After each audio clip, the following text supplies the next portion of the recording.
E eu entrei aqui rápido, só para dar uma olhadinha na carinha de vocês.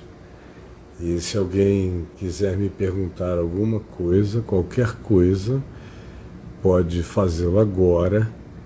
Eu estou com ânimo e alegria para responder. Estou chegando do almoço celebrativo dos 80 anos do reverendo Guilhermino Cunha, que foi aqui no Alto da Tijuca. Eu fui para lá com a Adriana e com o Daniel e encontramos uma quantidade imensa de amigos, pastores presbiterianos, pessoas que eu amei e com as quais eu convivi a vida inteira. E foi delicioso receber tanto carinho, tanto amor, tanta gratidão, tanta boa memória de gente que não esquece o bem recebido e também não esquece que, de alguma forma, a contribuição que a minha vida teve para a existência delas foi de natureza essencial, o que é cada dia algo menos comum. Eu vejo pessoas que eu criei praticamente, levei a Cristo, batizei, ensinei a pouca teologia que eles aprenderam comigo, dei todas as coberturas, promovi, incentivei, divulguei, os fiz conhecidos aqui, em outros lugares e por aí afora. Não foi um, nem dois, nem três. Foram vários. Mas que não têm memória de nada. Parece que eles é que estão sofrendo de Alzheimer. Outro dia eu vi um deles dando uma entrevista e tudo que perguntavam, a resposta era minha.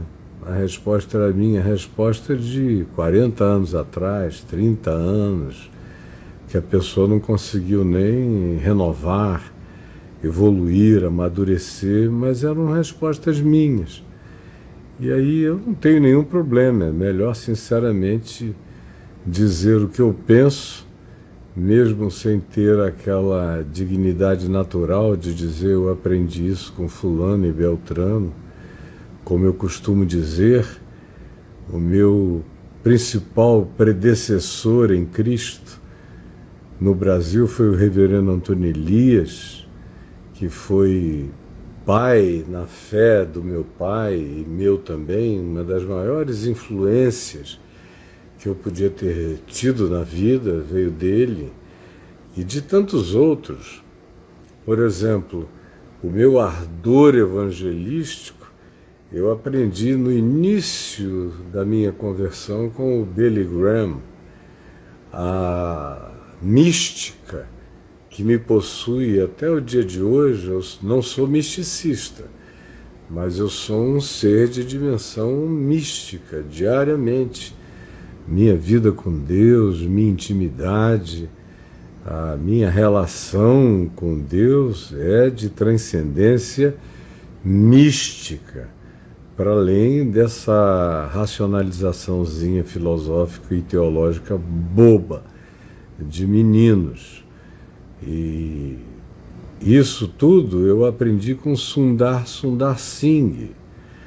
Alguns dos aspectos mais importantes da minha compreensão do significado dos sistemas eu aprendi com C.S. Lewis, em todos os aspectos, inclusive psicologicamente falando.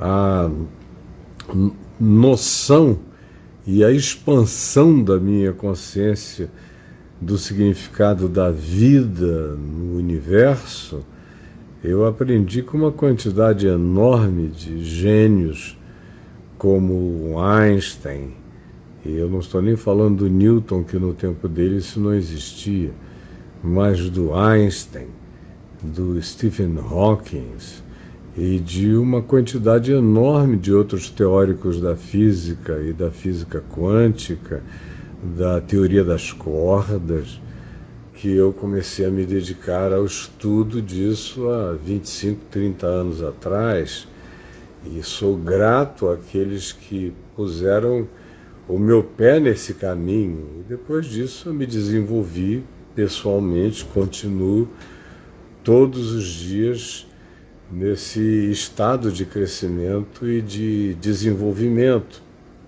Eu, por exemplo, fico vendo o pessoal falar de teologia. Teologia, e a teologia que chega até aqui, é toda uma teologia de natureza newtoniana. Algumas delas ainda eram teologias antigas, pré-copernicianas. Não tem como você discutir espaço, tempo, predestinação, liberdade individual existencial, pensando com categorias antigas, categorias que orientaram Santo Agostinho, Tomás de Aquino e os que foram pensadores reformados do século XVI. Ficou tudo totalmente obsoleto. Sem essa revisão, sem essa compreensão, sem o entendimento do significado do espaço-tempo, não dá para fazer mais teologia com transcendência.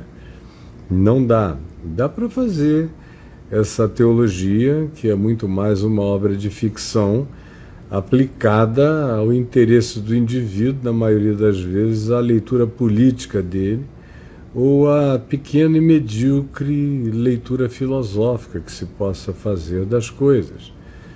Como, por exemplo, a velha perguntinha que eu estou respondendo desde Manaus e que, por exemplo, está respondida e repetida no meu livro Viver, Desespero ou Esperança, numa quantidade grande de livros, e o último, onde eu ainda tive coragem de mencionar essa questão, sobre que foi levantada por Baudelaire, na França, sobre se Deus é bom, não é todo poderoso, se é todo poderoso, não é todo bom, porque tendo todo poder não teve a bondade suficiente para realizá-la em favor dos humanos, ou tendo toda a bondade não teve o poder suficiente para executá-la. Isso é coisa de criança, é bobagem.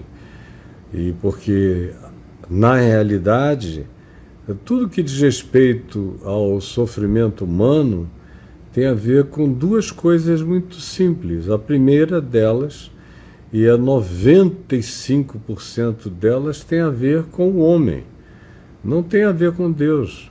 Não é Deus que faz com que o PIB de 65% da população mundial esteja nas mãos de 2.300 pessoas. Isso não foi uma distribuição divina. É humana e consentida por nós. Ou não passa disso. O sofrimento, a segunda causa, o sofrimento que vem diretamente da natureza é mínimo. Mínimo. E cada vez a gente entende mais as causas. Não é como no passado, que parecia um acidente, um descuido e um descaso divino, não.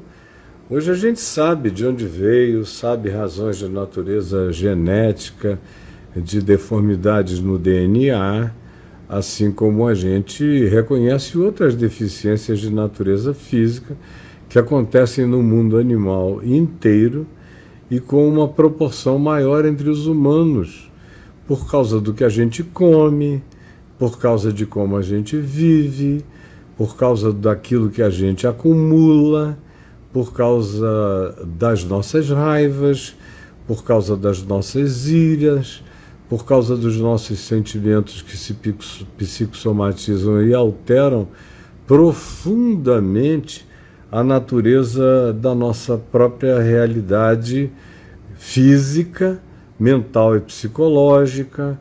Há muita gente que nasce doente por causa das heranças recebidas, das sífilis, das gonorreias, das doenças mentais, dos abusos dos pais de modo que não são questões de natureza filosófica, elas são muito mais de natureza médica, são muito mais de natureza sociológica, tem muito mais a ver com o estudo do que nós humanos fazemos em nós mesmos e uns contra os outros. É uma filosofia tosca, boba, aceitar essa questão como uma provocação. Eu estou na iminência de lançar o curso A Filosofia de Jesus, na esperança de mostrar como é que Jesus não tinha essas questões. Ele não se deixava prender por nenhuma forma de metafísica e nem tentava responder e nunca creu em apologética. Jesus não cria em apologia. Apologia é coisa de grego, é de Apolo, é do Deus do discurso, é do Deus das inteligências discursivas, ou seja, apologética é puro paganismo, e é um paganismo burro, porque tem a ver com algo tão incipiente que não cabe em Deus. Quando alguém pergunta sobre a existência objetiva de Deus, não merece resposta, porque a existência de Deus não é objetiva, não é. A existência do universo é objetiva. A existência de Deus cai no campo onde nem a própria subjetividade cabe para definir. Como eu tenho dito, e pouca gente parece ter entendido, Deus não existe de maneira objetiva e, portanto, não tem nada a ver com as questões objetivas. Deus é. As coisas existem em Deus, mas Deus não existe nas coisas. Tudo que existe é em Deus. Nele nós somos, existimos e respiramos. E com muita sabedoria, os gregos disseram isso, vários deles, inclusive Epimênides. Mas Deus não existe. Deus não é objetivo. Deus não habita o mundo das discussões apologéticas. Isso cabe para as pequenas e tolas coisas da existência humana.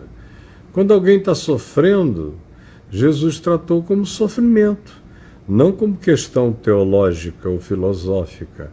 Quando o absurdo se manifesta, ele se manifesta apenas porque ele quebra os fatores causais do que de maneira preponderante acontece com a natureza dos homens e dos animais. Mas nada além disso, foi só uma quebra estatística, como você vê entre todos os tipos de animais que rastejam e andam sobre a terra, que voam ou que habitam os mares. Existem anomalias, existem deficiências, existem cruzamentos indevidos, existem gestações inadequadas, inapropriadas, com resultados de aleijões ou de anomalias. É Senhor quem pecou, este ou seus pais, para que nascesse cego? É a pergunta em João 9.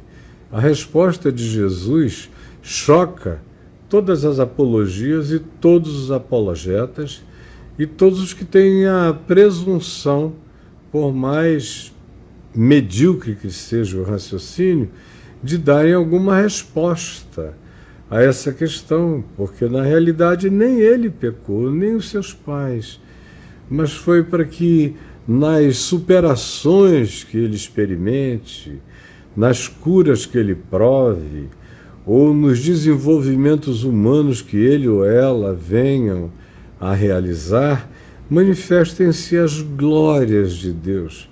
A gente veja como a gente pode enxergar sem olhos, ouvir sem ouvidos, pode desenvolver sentidos extrasensoriais quando os nossos sentidos imediatos falham, e como a gente transcende ao limite sensorial através da expansão da mente, do espírito, e de compreensões que só se alcança quando a vida, como existência, nos traz negações de normalidade. Então, aonde quer que você tenha uma questão, se você acha que ela é importante, pode me colocar aqui, porque eu até hoje não encontrei um único argumento neste mundo que me coloque, que me esprema na parede, ou que me faça ficar constrangido ou pensando, porque as melhores questões filosóficas encurralantes em relação a Deus são banalidades tolas, praticamente filosoficamente torpes, e só são um problema para quem ainda não chegou lá, não aprendeu a pensar, muito menos a transcender, e não discerniu qual é a filosofia de Jesus. Eu já falei demais.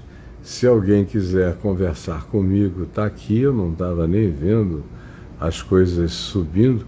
Alguém perguntou aqui se foi meu amigo Ricardo Gondim. Não estava pensando nele, não.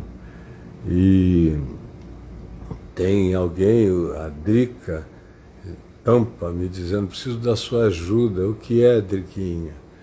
E outros